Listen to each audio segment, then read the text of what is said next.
Calcutta high court ने सोमवार को ममता सरकार को करारा झटका दिया है। कोर्ट ने पश्चिम बंगाल के सरकारी और सरकारी सहायता प्राप्त स्कूलों में राज्य स्तरीय चयन परीक्षा 2016 की चयन प्रक्रिया के जरिए हुई सभी नियुक्तियों को रद्द कर दिया है। कोर्ट ने चयन प्रक्रिया के जरिए हुई नियुक्तियों को अमान्य करार देते हुए पश्चिम बंगाल विद्यालय सेवा आयोग यानी एसएससी को नई नियुक्ति प्रक्रिया शुरू करने का भी निर्देश दिया है। लेकिन कोर्ट के इस फैसले से 1135 दिनों से मेयो रोड के गांधी मूर्ति के समक्ष धरने पर बैठे शिक्षक अभ्यर्थी संतुष्ट नहीं है। युवा शक्ति की टीम से हुई बातचीत में शिक्षक अभ्यर्थी ने बताया कि हमने सोचा था कि हमारी नियुक्ति को लेकर कोर्ट फैसला सुनाएगा, लेकिन ऐसा नहीं हुआ। हम पहले भी असमंजस में थे और फैसले के बाद भी असमंजस में रह गए। कोर्ट ने चयन प्रक्रिया की जो बात कही है वो लंबी प्रक्रिया है, आसान नहीं है अब उनकी जल्दी नियुक्ति की। যারা যোগ্য তারা পাবেন, যারা অযোগ্য তারা জয়েনিংয়ের কথা কিভাবে শুরু হবে সেটা আদালত অর্ডারটা তো পুরোটা আপলোড হয়নি, অর্ডারটা তো পুরোটা পড়েননি, যে অংশগুলো পড়েছেন সেই অংশগুলো বললাম। মূলত অর্ডারটা আপলোড হয়ে গেলে পুরোটা জানবে। দাদা, যারা চাকরি প্রার্থী এখানে আছেন এবং তারা আনন্দ পেয়েছেন, তাদের জন্য অর্ডারে কিছু আছে আলাদা? অবভিয়াসলি তারা এই যোগ্য বঞ্চিত চাকরি প্রার্থীরা এতদিন ধরে যারা বঞ্চিত হয়ে আসছিলেন, এতদিন ধরে তো তারাই এই আন্দোলন করছিলেন। সেই আন্দোলনের জয় হলো যোগ্য বঞ্চিত চাকরি প্রার্থীরা যারা বলছিলেন এখানে আমরা বঞ্চিত হয়েছি, অযোগ্যরা চাকরি পেয়েছে, যাদের এদের কথা শোনা হচ্ছিল না, আজকে আদালত শুনেছে এবং নির্দেশ দিয়েছে। না, বাতিলটা তো বটেই, কিন্তু নিয়োগটা হ্যাঁ অবভিয়াসলি তারা পাবেন, অবভিয়াসলি তারা পাবেন। देखिए, पूरा संतुष्ट तो नहीं है हम, क्योंकि इस राय में जो लोग इलीगली अपॉइंटमेंट मिले थे उन लोगों को नौकरी गए, साथ उनकी जो सैलरी है वो 12% इंटरेस्ट के साथ वापस देने के लिए बोला। पर इतना सा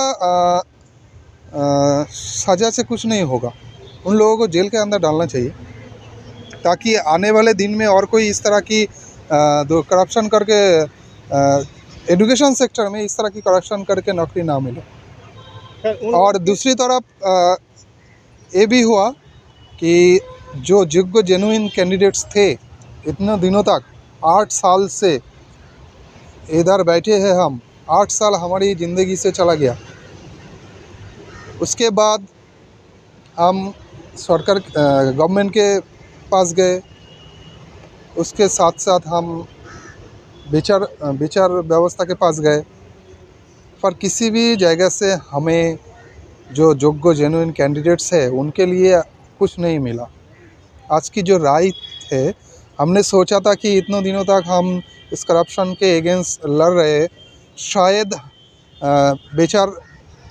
विचार विभाग इसके ऊपर राय देंगे कि जितने इलीगल कैंडिडेट्स है उनको निकाला जाए और जितने योग्य कैंडिडेट्स अभी भी है उनको नियुक्त किया जाए और यहाँ से उठा के स्कूल में दाखिला किया जाए। हाई कोर्ट का और एक इसमें राय है कि 15 दिनों के भीतर नए सिरे से नियुक्ति प्रक्रिया शुरू की जाए, क्या करेंगे? देखिए, इतने दिनों से तो स्कूल सर्विस कमीशन कर नहीं पाया, अब 15 दिनों में तो कैसे करेंगे? कैंडिडेट्स तो बहुत है ना, और किसके पास फिर से हम इस नियोग की ऑर्डर कर रहे हैं? उसी संस्था ने तो इतना बड़ा घोटाला किया था, स्कूल सर्विस कमीशन, उसी ने तो इतना बड़ा घोटाला किया। फिर हम उसी को ही बता रहे हैं कि हमें 15 दिनों के अंदर फिर से इस नियोग किया जाए। आप इस बारे में क्या कहेंगे, आगे का जो रास्ता आप लोग क्या तय करने वाले? देखिए, हम लोग एलिजिबल कैंडिडेट है, इसके बावजूद भी हम लोग आज जो आशा को लेके हम लोग इतने सालों महीनों से गांधी मूर्ति के नीचे बैठे हुए थे, लेकिन उस आशा पे आज पानी फेर दिया गया। और जेन्युइन होने के बावजूद भी आज हम लोग अभी भी डिप्राइव के रूप में हम लोग अभी भी यहाँ पर बैठे हुए हैं। ये प्रोसेस कब तक चलेगा ये तो हम लोग भी नहीं जानते हैं, लेकिन एक नया जो रीएवैल्यूएशन जो सुना जा रहा है, एक नया न्यू मूल्यांकन होगा। अब ये प्रोसेस कब से शुरू होगा, कब तक अंत होगा, इसका ये हम लोग नहीं जानते हैं। और ये जो सरकार बोल रही है कि 15 दिनों में ये प्रोसेस पूरा कंप्लीट करेगी, लेकिन इसका क्या प्रूफ है, क्या एविडेंस है जो ये इतने कम दिनों में हम लोग का एसएससी का ये जो नियोग प्रक्रिया जो इतने सालों तक नहीं कर पाया, वो 15 दिन में रीएवल्यूशन कैसे करेगा, जहाँ पर 25,000 कैंडिडेट है। इसके जिम्मेदार कौन है? इतने दिनों से देखिए, इसके जिम्मेदार तो सरकार को ही मैं दूंगी, क्योंकि ये एसएससी जो हम लोग को जो एग्ज़ाम ऑर्गेनाइज किए, आज हम लोग परीक्षा दिए, हम लोग का सब चीज़ नीट एंड क्लीन है, इंटरव्यू, एग्ज़ाम, हम लोग का OMR, everything there is very neat and clean. इसके बावजूद भी हम लोग यहाँ बैठे हुए हैं। कलकत्ता हाई कोर्ट के इस फैसले को लेकर राज्य में सियासत शुरू हो गई है। साल 2021 में शिक्षक भर्ती प्रक्रिया में कथित विसंगतियों के लिए पश्चिम बंगाल स्कूल सेवा आयोग के खिलाफ सीबीआई जांच की कभी निर्देश देने वाले पूर्व जज अभिजीत गांगुली ने हाई कोर्ट के फैसले का खुलकर समर्थन किया है। अभिजीत गांगुली फिलहाल तमलुक के भाजपा उम्मीदवार हैं। জুডিশিয়ারিকে এই জুডিশিয়ারি এতই পবিত্র, দু একটি কুলঙ্গার সবসময় থাকে, সে কথা বাদ দিতে হবে। এই জুডিশিয়ারি এতই পবিত্র এবং এই জুডিশিয়ারি ভারতবর্ষের নাগরিকদের স্বার্থে কাজ করে এবং আমি অত্যন্ত গর্বিত এবং আমি নিজেকে অত্যন্ত ভাগ্যবান বলে মনে করি যে আমি বেশ কিছুদিন এই জুডিশিয়ারির অঙ্গ হিসেবে কাজ করেছিলাম, বিচারপতি হিসেবে। তো তৃতীয় ব্যাপার হচ্ছে যে এই যে যারা উপযুক্ত প্রার্থী তাদেরকে যে ডিপ্রাইভ করেছিলেন, বঞ্চিত করেছিলেন, ঠকিয়েছিলেন এই মিথ্যাচারী মুখ্যমন্ত্রী এবং তার দল। वहीं भाजपा के प्रवक्ता समीक भट्टाचार्य ने बताया कि शिक्षक भर्ती में हुए घोटाले में तृणमूल लिप्त है। मुख्यमंत्री ममता बनर्जी को तुरंत इस्तीफा दे देना चाहिए। भाजपा की यही मांग है। হাইকোর্টের এই রায়দানের পরে 24,000 পরিবারের ভবিষ্যৎ অনিশ্চিত হয়ে পড়ল। যাদের চাকরি চলে গেল তাদের মধ্যে অনেকে সময়ের মধ্যে বিয়ে করেছেন, ব্যাংকের থেকে লোন নিয়ে বাড়ি কিংবা ফ্ল্যাট বানিয়েছেন।